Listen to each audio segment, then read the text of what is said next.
What's going on, guys? It's DeathMonk here. Today we're going to be talking about some rather interesting little Easter eggs you can actually perform right now in Warzone 2.0. Now, basically, for those who don't know, Warzone 2.0 went live just a few days ago, and it didn't take long for a Warzone streamer who goes by the name of Nick Wagner, aka Wagnificent, and his squad to set off the very first nuke in-game. Since then, several streamers have been able to replicate this feat, wiping out the whole of our Armada, and here's how we go about getting a nuke in Warzone 2.0.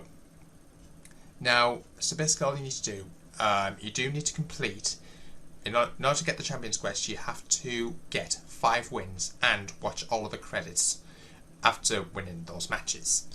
On the 6th match, you'll actually get a prompt appearing on screen, and this will say Champions Quest available. Check your attack map for a new Champions Quest. So when you get this notification, you'll notice there's 4 steps to this. So all you need to do is, once this message appears, check your attack map, and you will need to follow to complete the quest and start the nuke in Warzone 2.0. Open the map, you'll notice there's the WZ insignia appear on screen. There should be 3 of them. What you need to do is land here to activate one of the contracts, and there'll be further objectives after that. The first set of objectives is to locate the elements, and you only have 27 minutes from the notification to actually collect those 3 elements.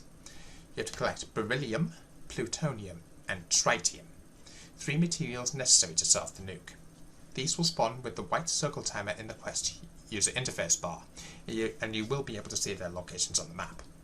Once you collect all 3 materials, wait for the nuke to spawn. A plane will go across and deliver the payload somewhere along its path.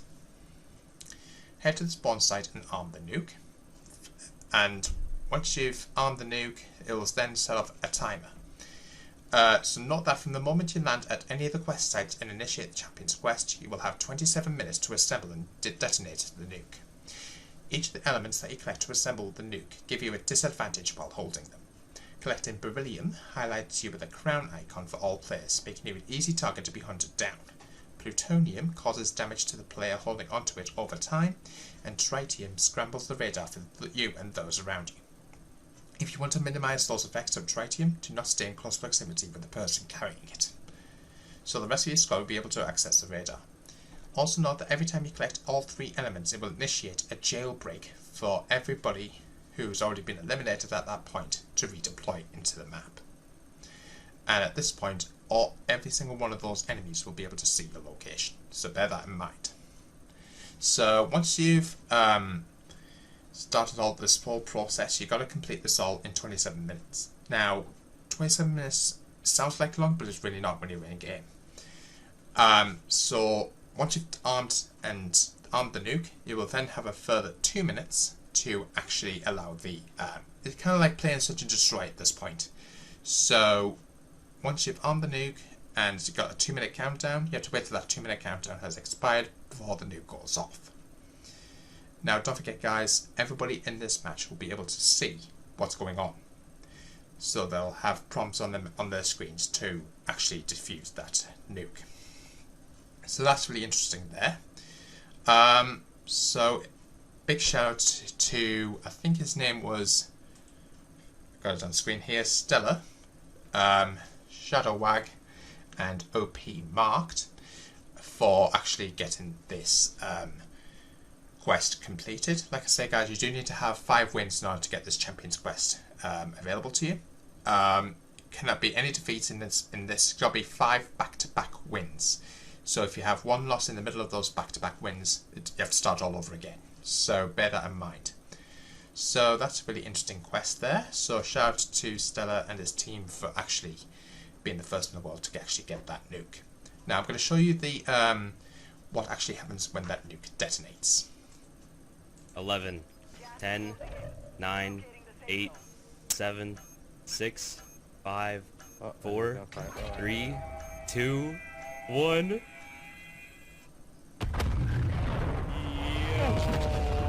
Oh!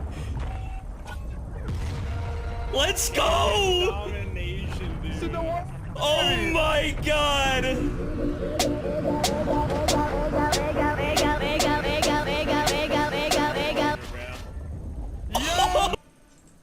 Okay guys, so that's really interesting there.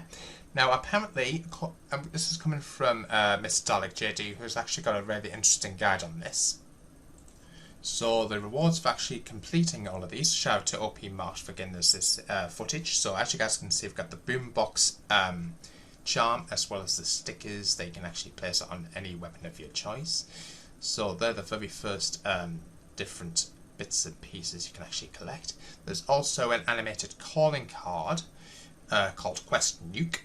So as you guys can see, that's a really interesting calling card. I don't know how he's managed to get to level 211 already, but that's a really good little animated calling card as well. You've also got an emblem, again called Quest NUKE, and that looks really sick as well. So really interesting to see. I want to know what you guys' thoughts of that. Let me know in the comments box down below.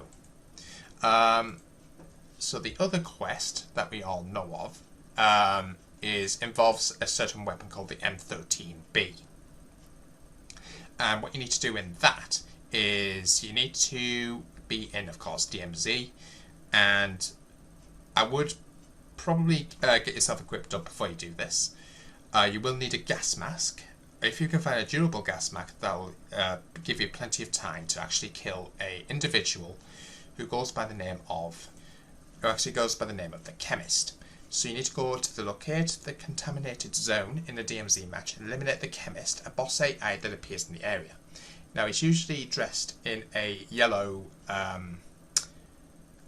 what's the word I'm searching for here? It's sort of like a gas mask and things like that. So look for a guy dressed in a yellow gas mask. They will drop a weapon blueprint of the M13B, which players then need to extract in order to unlock it and use it in their custom loadouts. Similar to the way that players can skip the weapon unlocked round, free-to-play players can skip the multiplayer-based challenge by extracting with locked weapons in the DMZ, which unlocks them in your custom loadout. But we'll need to wait for the launch to know for sure. But interestingly, once you've extracted it, it will not count for the teammates that you're currently playing with in that match. They will need to have actual possession of the weapon in order for it to appear in their career class. So that's really interesting there, guys. I want to know what you guys thought of this. Let me know in the comments box down below. A little fun fact here for you guys is the person who actually has possession of the M13B, if you carry it on into your next match and actually hand it off to your teammate, they can then again need to send it off straight off to the exfil area. They don't necessarily need to complete the challenge themselves. So that's really interesting there, guys. Want to know what you guys' thoughts are. Let me know in the comments. If I do manage to find anything else out, I'll keep you guys updated. Make sure you guys stay tuned to the channel. If you're new to the channel, please smash the subscribe button. Don't forget notification bells on the same more videos, and I'll see you in the next one. Till then.